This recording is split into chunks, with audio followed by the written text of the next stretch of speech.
Press the bell icon on the YouTube app and never miss another update.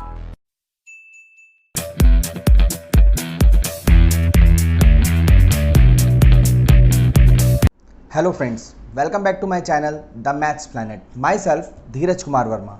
आज हम लोग करने आ रहे हैं क्लास 12th का chapter 6 that's application of derivative, जिसमें हम करेंगे एक्सरसाइज 6.2 जो कि है इंक्रीजिंग एंड डिक्रीजिंग फंक्शंस। ठीक, इससे पहले हम लोग ऑलरेडी पार्ट 2 अपलोड कर चुके हैं। होप आप लोग अच्छे से क्वेश्चन समझ आए होंगे। हमने काफ़ी अच्छे क्वेश्चन उन पार्ट्स में डिस्कस किए हैं। तो आज हम लोग पार्ट 3 कर रहे हैं, जिसके अंदर करेंगे हम लोग क्वेश्चन नंबर 8 जो कि बहुत इजी क्वेश्चन है। और जैसे कि मैंने पहले भी कहा कि मैं इस एक्सरसाइज के सारे क्वेश्शंस नहीं करूंगा, हम कुछ सिलेक्टेड क्वेश्चन ही करेंगे जो एग्जामिनेशन पॉइंट ऑफ व्यू से इंपॉर्टेंट है।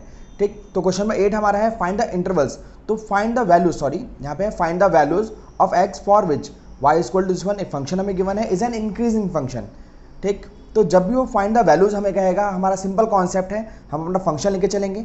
मैंने ये जो वाई फंक्शन उसे लेट किया, let f x x bracket में x माइनस 2 का होल स्क्वायर। सिंपली इसे डिफ्रेंशिएट करेंगे, differentiate with respect to x we get. ठीक, तो यहाँ पे आ जाएगा हमारे पास f dash x which is equal to, इसको नॉर्मली डिफ्रेंशिएट करेंगे भाई, डिफ्रेंशिएशन ऑफ एक्स एन का फॉर्मूला अप्लाई करेंगे यहाँ पे। तो क्या फॉर्मूला होता है भाई, एन एक्स की पावर एन माइनस 1। तो यहाँ पे 2 एक्स माइनस 2 की power 1 and then again differentiate करेंगे with the help of chain rule x minus 2। ठीक, तो यहाँ पर डेफिनेटली क्या लगेगा, प्रोडक्ट रूल अप्लाई होगा हमारा। 2 ब्रैकेट में x और x माइनस 2 ब्रैकेट में, यहाँ प्रोडक्ट रूल अप्लाई करेंगे तो क्या हो जाएगा भाई, x differentiation of x minus 2 और प्लस x माइनस 2 और डिफ्रेंशिएशन ऑफ x। ठीक, थोड़ा सा स्मॉल हो गया, चलिए 2 यहाँ पर आ जाएगा भाई x और x माइनस 2, इस तरह लिख सकते हैं हम लोग यहाँ पर। और यहाँ पर क्या आएगा, x माइनस 2 का डिफ्रेंशिएशन क्या आ जाएगा, 1। ऐसे यहाँ पर x माइनस 2 और x का डिफ्रेंशिएशन क्या आ जाएगा, 1 आ जाएगा। तो सिंपली हमारे पास जो फंक्शन है 2x x माइनस 2, यहाँ पर x और x क्या आ जाएगा, 2x माइनस 2। यहाँ पे थोड़ा सा कॉमन भी आ रहा है, उस कॉमन को लेते हैं। यहाँ से 2 कॉमन है तो क्या आ जाएगा, ये 4 हो जाएगा, 4x x माइनस 2 और x माइनस 1। तो यहाँ तक हमने सिर्फ इतना किया, फंक्शन को नॉर्मली सिंपली डिफ्रेंशिएट किया हम लोगों ने। ठीक, अब इस स्टेप के बाद हम लोग क्या करते हैं, सीधा वैल्यू निकालते हैं। तो now take f dash x equal to 0। तो एफ डैश एक्स हमारे पास क्या है, 4x and x minus 2 and x minus 1 equal to 0। तो 4 तो इक्वल हो जाएगा 0 हो जाएगा। तो सिंपली हमारे पास 3 वैल्यूज आएंगे, x equal to 0, x minus 0 बराबर होगा तो क्या आ जाएगा, x equal to 2, x minus 1 0 के बराबर हुआ तो क्या हो जाएगा, x इक्वल टू 1। तो हमारे पास 3 वैल्यूज यहाँ पे निकल के आ रही है। अगर 3 वैल्यूज को हम लोग नंबर लाइन में प्लॉट करते हैं, ठीक, तो वैल्यू किस तरह से होगी भाई, 0 1 एंड 2। यहाँ पर माइनस इन्फिनिटी और यहाँ पर पॉजिटिव इन्फिनिटी। तो हमारे जो इंटरवल्स होंगे वो 1 2 3 और 4, यहाँ पर 4 इंटरवल्स बनेंगे। इन चारों इंटरवल्स में हम लोग चेक करेंगे किस पॉइंट पर वो इंक्रीजिंग फंक्शन आ रहा है। ठीक, सो यहाँ पर हम लोग क्या करें, टेबल बना रहे हैं, intervals and then sign of f dash x and then nature, और लास्ट हम लोग क्या लिखेंगे, रिजल्ट। ठीक, तो इंटरवल की बात करें तो हमारे पास इंटरवल है माइनस इन्फिनिटी से लेकर 0 एंड 0 से लेकर 1 एंड 1 से लेकर 2 एंड नेक्स्ट इंटरवल है हमारा भाई 2 से लेकर पॉजिटिव इन्फिनिटी। तो हमारे पास ये 4 इंटरवल, इन चारों इंटरवल हमें साइन एफ डैश एक्स को चेक करना है कि एफ डैश एक्स का साइन क्या होगा।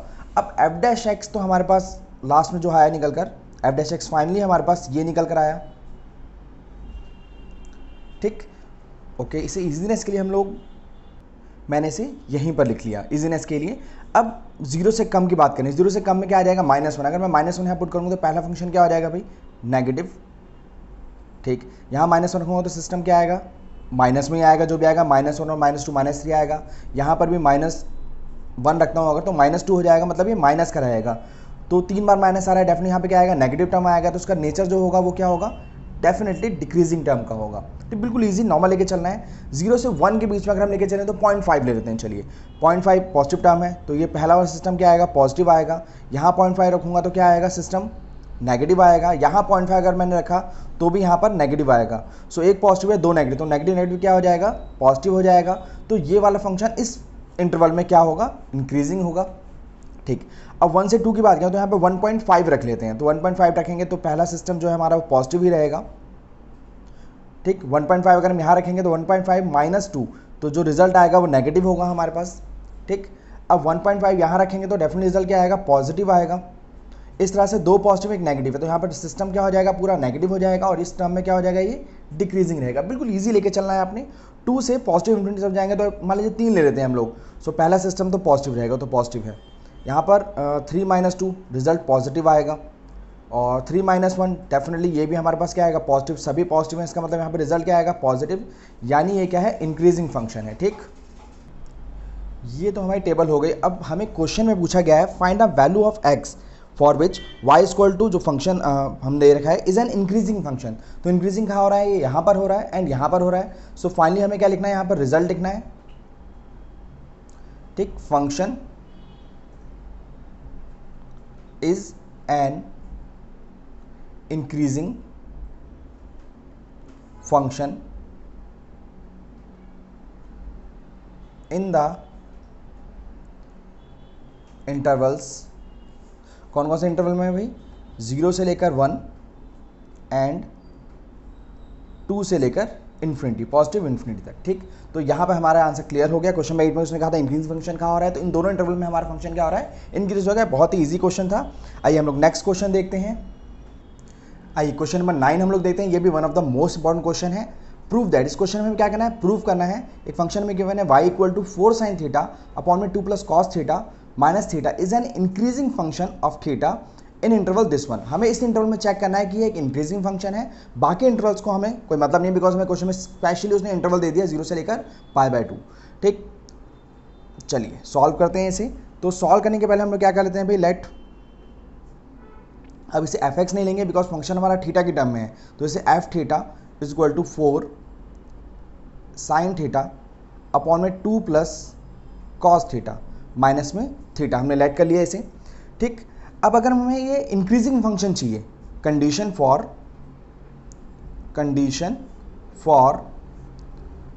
Increasing function. ठीक, अगर हमें इसे इंक्रीजिंग फंक्शन बनाना है तो हमारा डेफिनेटली एफ डैश थीटा जो है वो ग्रेटर इक्वल 0 आना चाहिए। ओके, ये क्या आना चाहिए, ग्रेटर इक्वल 0 आना चाहिए।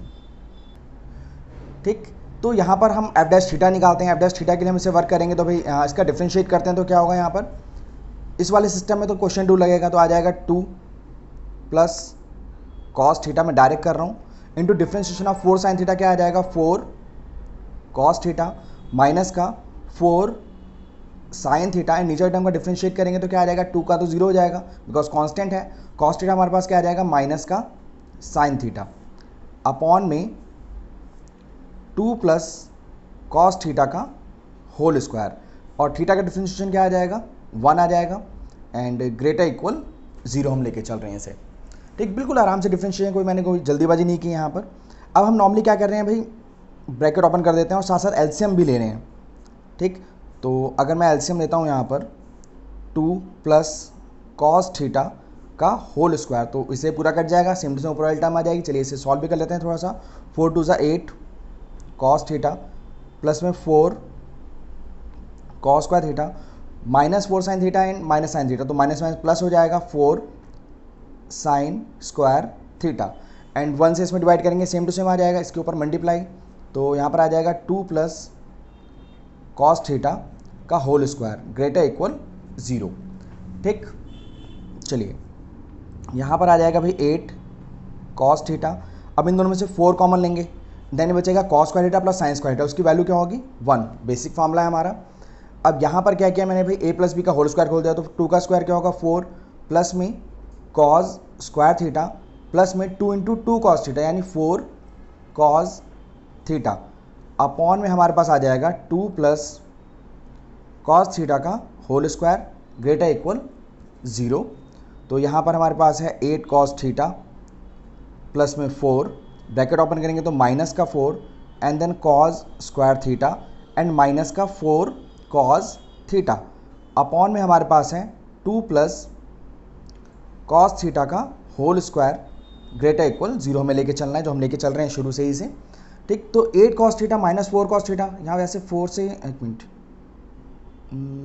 सॉरी बीच में प्लस था यहाँ पर, ये 4 कॉस थीटा नहीं है। ठीक, -4 एंड माइनस का कॉस स्क्वायर थीटा है, थोड़ा सा ध्यान रखना है यहाँ पर। 4 से 4 कट जाएगा, 8 cos theta and -4 cos theta क्या आ जाएगा 4 कॉस थीटा, और सिंपली हमारे पास यहाँ क्या बचा है माइनस का कॉस स्क्वायर थीटा अपॉन में 2 प्लस कॉस थीटा का होल स्क्वायर ग्रेटर इक्वल क्या लेना है हमें 0 लेके चलना है। यहाँ पे सिंपली हम कॉमन ले रहे हैं भाई कॉस थीटा, ब्रैकेट में आ जाएगा हमारे पास 4 माइनस कॉस थीटा अपॉन में 2 प्लस कॉस थीटा का whole square greater equal 0।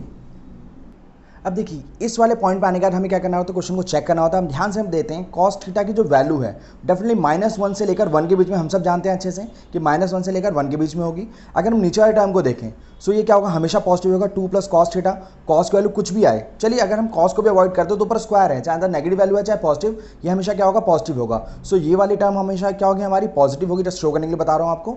4 minus cos theta, अब कॉस थीटा की वैल्यू -1 से लेकर 1 के बीच में होगी। अगर मान लीजिए -1 भी आ गया या प्लस का 1 भी आ गया तो भी ये सिस्टम क्या होगा हमेशा पॉजिटिव होगा।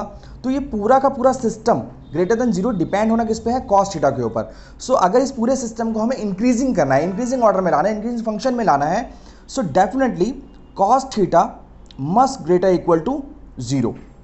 ठीक, cos theta must greater equal to 0। अब ग्रेटर इक्वल 0 कहाँ होगा, फर्स्ट क्वाड्रेंट में होगा। डेफिनेटली कॉस थीटा 0 या ग्रेटर देन 0 कहाँ पे वैल्यू आएगी, इसकी पॉजिटिव वैल्यू यहाँ पर आएगी। ठीक, और हमें फंक्शन में गिवन क्या है, ऑलरेडी थीटा हमारा 0 से लेकर π/2 है, तो थीटा यहाँ पर बिलोंग टू होना चाहिए हमारा 0 से लेकर π/2। इस स्टेट में या इस क्वाड्रेंट के अंदर हमारी वैल्यू हमेशा क्या रहेगी, इंक्रीजिंग रहेगी। तो बस हमें यहीं तक प्रूव करना था कि ठीक है, is an increasing function, is an increasing function. ठीक, तो प्रूव करने वाले क्वेश्चन में हमें कुछ इस तरह से वर्क करना होता है। चलिए आइए नेक्स्ट क्वेश्चन देखते हैं हम लोग। आइए हम लोग क्वेश्चन नंबर 16 करते हैं, प्रूव दैट द फंक्शन। ठीक, ध्यान देना आपने क्वेश्चन के अंदर, किस क्वेश्चन में हमें क्या करना है, प्रूव करना है। ठीक, प्रूव करने वाले क्वेश्चन में हम लोग इंक्रीजिंग या डिक्रीजिंग लेके चल रहे होते हैं, बिकॉज इसमें इंक्रीजिंग, जैसे यहाँ पे क्वेश्चन में क्या दे रखा है, prove that the function f given by this one. एक बार फंक्शन लिख लेते हैं हम लोग, f x is equal to log sine x. बिल्कुल इजी क्वेश्चन है। इज स्ट्रिक्टली इंक्रीजिंग, वो कह रहा है भाई स्ट्रिक्टली इंक्रीजिंग है in the interval this one and strictly decreasing, हमें दोनों ही चीज़ें प्रूव करनी है, increasing and decreasing on the interval this one. तो एक काम करते हैं, पहले इसको डिफ्रेंशिएट कर लेते हैं।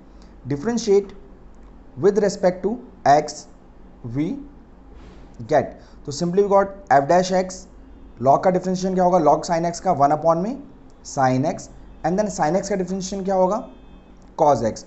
सो फाइनली हमारे पास जो एफ डैश एक्स आ गया वो कॉज अपॉन में साइन आ गया, कॉट एक्स। ठीक, अब यहाँ पर हमें क्या करना है भाई, इसको इंक्रीजिंग। अब वी नो दैट यार कि अगर हम कॉट को लेके चलें, ठीक, इंक्रीज या डिक्रीज करना है, डिक्रीज इंक्रीज का मतलब क्या होगा, या तो पॉजिटिव या तो नेगेटिव। तो हम थोड़ा सा डिस्कस कर लेते हैं। अगर हम कॉट को देखें तो पॉजिटिव कहाँ होगा, फर्स्ट क्वाड्रेंट में होगा। ठीक, और कहाँ होगा, थर्ड क्वाड्रेंट में पॉजिटिव होगा ये। ओके, अगर मैं नेगेटिव की बात करूँ तो सेकंड क्वाड्रेंट में नेगेटिव होगा और फोर्थ क्वाड्रेंट में हमारा क्या होगा, ये नेगेटिव होगा। तो यानी इसका मतलब यहाँ पे क्या है कि फर्स्ट क्वाड्रेंट में ये इंक्रीजिंग है, थर्ड क्वाड्रेंट में ये इंक्रीजिंग है, सेकंड क्वाड्रेंट में ये डिक्रीजिंग है और फोर्थ क्वाड्रेंट में भी ये क्या है, डिक्रीजिंग है। बट उसने स्पेशली हमें कहा 0 से लेकर π/2 में वो क्या इंक्रीजिंग है। डेफिनेटली हम सिर्फ इसे नहीं लेके चलेंगे, हम सिर्फ इसे लेके चलेंगे। ठीक, ओके, फॉर अब इंक्रीजिंग के लिए, अगर मान लीजिए मैं इंक्रीजिंग के लिए वर्क करता हूँ, इंक्रीजिंग के लिए हमें क्या करना पड़ेगा अभी, F dash x must greater than 0। Strictly increasing बात हो रही है तो हम इक्वल नहीं लेके चलेंगे, मस्ट ग्रेटर देन 0 होना चाहिए। तो F dash x definitely F dash x अगर मुझे ये करना है तो यहाँ पे क्या आ जाएगा, cot x must greater than 0। ये कब पॉसिबल है, फर्स्ट क्वाड्रेंट में या थर्ड क्वाड्रेंट में। तो यहाँ पर x बिलोंग्स टू हमारा क्या हो जाएगा भाई, 0 से π/2। वैसे तो हम यहाँ पर अगर मान लीजिए कंप्लीट उसने हमें रेंज ना दी होती, उसने कहा होता है कि कब इंक्रीजिंग हो या डिक्रीजिंग होगा, तो दोनों ही केस में हम यहाँ पे क्या लिखते हैं, पाई से लेकर 3π/2 भी लिखते हैं। बट इसे लिखने की जरूरत हमें बिल्कुल नहीं है, बिकॉज उसने हमें रिस्ट्रिक्ट कर दिया कि हमें 0 से पाई के बीच में ही बात करनी है। ठीक, अब मैं अगर डिक्रीजिंग की बात करूं, ये आपने नहीं लिखना है, जस्ट मैंने लिखा हुआ है, ध्यान रखिएगा। अगर मैं डिक्रीजिंग की बात करूं सो डेफिनेटली स्ट्रिक्टली, यहाँ पे मैं लिखना भूल गया था, स्ट्रिक्टली, ठीक, स्ट्रिक्टली, थोड़ा सा स्लाइड सा डिफरेंस होता है इसमें बस। स्ट्रिक्टली डिक्रीजिंग में क्या आ जाएगा हमारा, जो एफ डैश एक्स है वो लेस देन 0 होना चाहिए, यानी कॉट एक्स की वैल्यू जो है वो लेस देन 0 यानी नेगेटिव में होनी चाहिए। सो डेफिनेटली हमारा जो एक्स है वो बिलोंग्स टू कहाँ करेगा, सेकंड क्वाड्रेंट, यानी पाई से लेकर 2 पाई, सॉरी पाई से लेकर पाई बाय 2 से लेकर, है ना, इस वाले रेंज की बात कर रहे हैं हम लोग। तो यहाँ पे क्या आ जाएगा भाई हमारा, इसकी बात कर रहे हैं, सॉरी, ये पाई बाय 2 है और हमारा ये क्या है, पाई है, तो पाई बाय 2 से लेकर पाई के बीच में आ जाएगा। और अगर हम साथ में लिखना चाहते हैं तो यहाँ पर 3 पाई बाय 2, यानी यहाँ से लेकर यहाँ तक की बात कर रहे हैं, इससे लेकर 2 पाई।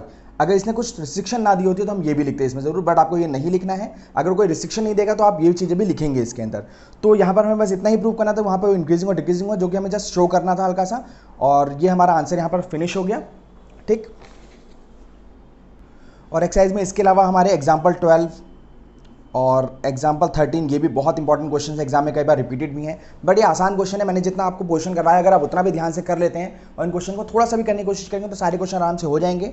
होप आप लोग इंक्रीजिंग एंड डिक्रीजिंग बहुत अच्छे से समझ आए होगा, इनको अच्छे से रिवाइज कीजिए, प्रैक्टिस कीजिए, ठीक। तो आज हम अपनी क्लास यहीं फिनिश करते हैं। आपको आज की क्लास कैसे लगी कमेंट करके जरूर बताइए। अगर कोई डाउट या कोई क्वेरी है तो आप मुझे कमेंट करके बता सकते हैं, मैं उनको सॉल्व करने की पूरी कोशिश करूंगा। और साथ ही साथ मेरी इस वीडियो का लिंक अपने दोस्तों के साथ जरूर शेयर करें ताकि उनकी भी हेल्प हो पाए और इससे मेरा भी एक छोटा सा मैसेज लोगों तक पहुंच पाएगा। और हाँ, इस वीडियो को लाइक करना बिल्कुल मत भूलिए, बिकॉज आपके छोटे से एक लाइक से मेरा मोटिवेशन बनाया जाता है। So at the end, maths is not a tough subject, it just take your will power. Thanks for watching my video.